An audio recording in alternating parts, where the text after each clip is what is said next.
Wasabi guys, welcome back to another Understanding Magic the Gathering video. Since the last one did pretty well, I thought I'd go over another monocolor, Mono Blue.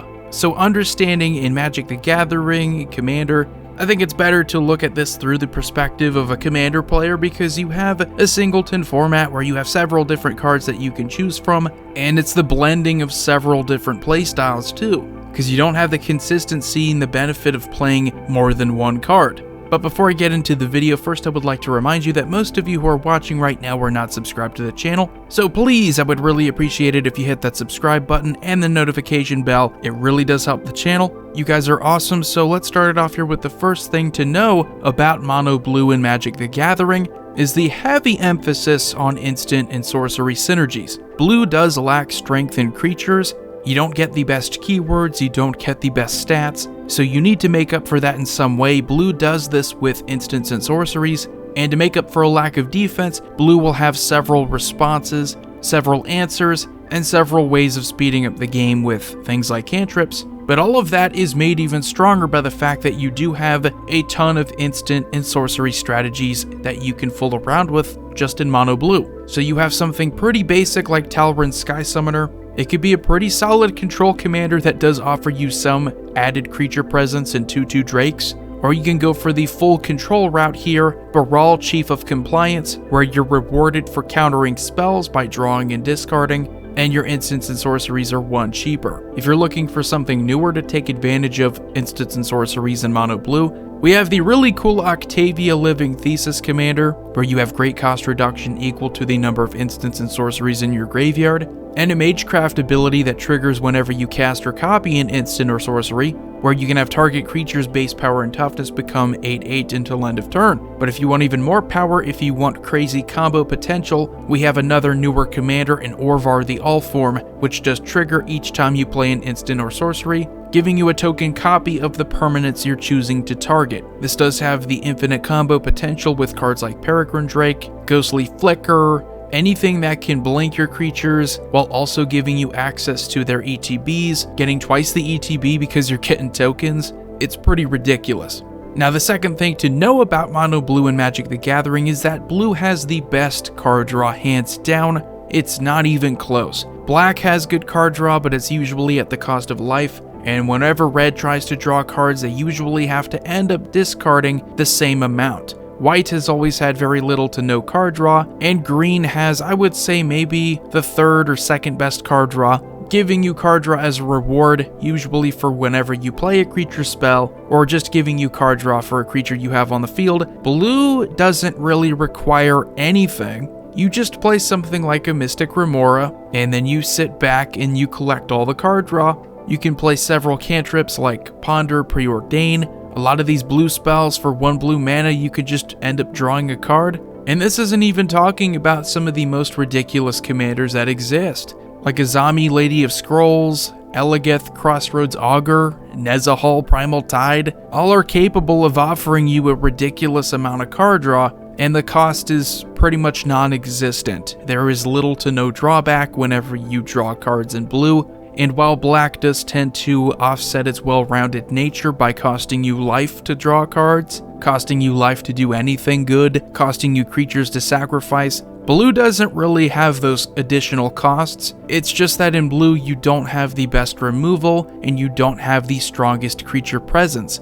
So you have those two obvious weaknesses balanced by the fact that blue does certain things better than any other color. And the third thing to know about Mono Blue in Magic the Gathering is that it is easily the best monocolor for artifacts. If you are interested in making a monocolor artifact deck, you have the best artifact synergies. You have artifact search cards, you have artifact combo cards, and 2 of the most popular Mono Blue commanders, Urza, Lord High Artificer, and Emry, Lurker of the Loch, are pretty darn powerful ones too.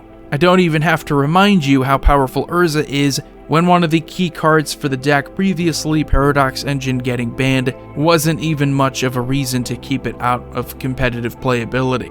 If you want to go a little bit more obscure, we also have the commander options Memnarch and Arkham Daxon.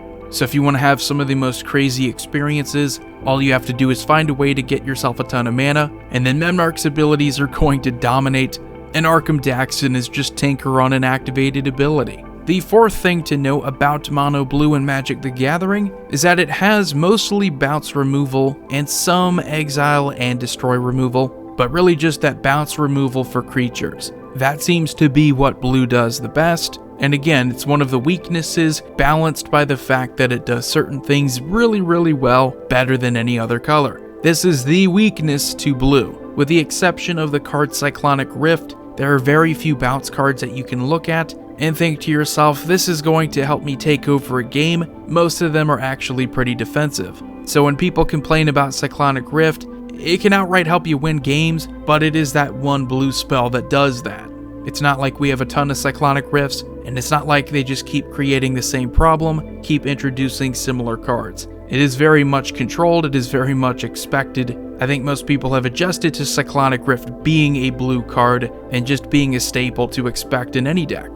Kind of like with black, you do have the limitation of what you're able to remove, and while blue does have a bit more flexibility, in addition to something else we're going to talk about later in the video, it is still going to be focused almost exclusively on creature removal, with some instances of being able to fool around with and interact with non-land permanents in general. I mean, when it comes to removal, blue is easily the worst. Blue is capable of dealing with problems before they become problems. So that was really early design and just balancing this color, making it so that it wasn't the best color by a mile. If it's the best color, it's better than black by just an inch. Lacking a permanent solution is definitely what holds this color back. And then the fifth thing to know about Mono Blue in Magic the Gathering, clones and copy cards. I already talked about one here earlier in Orvar the Allform, but blue does this outside of just the commander options. Since blue does lack creature presence, the best way to overcome that in many situations is to just either copy another good creature you have, or copy or clone a creature that an opponent has, so that maybe you could have a creature from a green deck on the field for a mono blue deck, and then that's your way of balancing the playing field. So blue does have a lot of interactivity. If there's one thing I would say is the ultimate strength of blue is the fact that you have so many ways of responding. You can stop problems before they become problems, and I think we all know where that's coming from.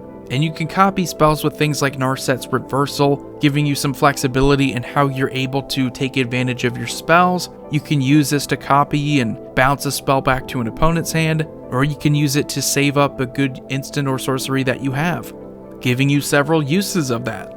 And then the final thing to know about Mono Blue in Magic the Gathering, we have the counter spells. Counter spelling is almost exclusive to blue. We have some counter spells in other colors, but it's at such a low rate where most people don't even bother. You're not going to bother playing all of the counter spells in red. You're not going to bother playing the counter spells in white, the counter spells in black, and I don't even know if we have them in green. But chances are, no matter what color you're playing outside of blue, if there's a counter spell, it's usually some kind of novelty. It might be good to supplement a competitive deck, giving you a way to answer certain problems, but if we're being practical, most people don't waste a spot in their decks for something that their color just clearly can't take advantage of. Blue is all about the counterspell, it's all about the responses, counterspelling, it's the ultimate response. You don't have to remove anything if you've already dealt with it before it hits the field. We have counterspells that can't be countered, we have counterspells that don't even cost you mana, and in combination with the other strengths of blue and card draw, great artifact synergies, instant and sorcery synergies, it's pretty easy to understand why blue can be a pretty dominant force. Especially when you consider that many decks just exist to combo. If you have an answer to stop one or all of your opponent's combo pieces, they might be screwed. You might have just stopped their most consistent way of winning, forcing them to play good old-fashioned Magic. So this has earned blue. If you ask anybody, what is the one thing about blue that gives it its reputation? It's the interactivity, what you're able to do in response to so many things happening, and not just with countering spells, but you have things like Stifle so that you can interact with triggered and activated abilities, making it so that nothing is safe for your opponents, and they better try to make something uncounterable because you will have an answer to almost everything they play. So, if you enjoyed the video, please subscribe, like, comment, share, hit that notification bell so you don't miss any future videos. I really appreciate it. Void here signing off. I will see you all next time.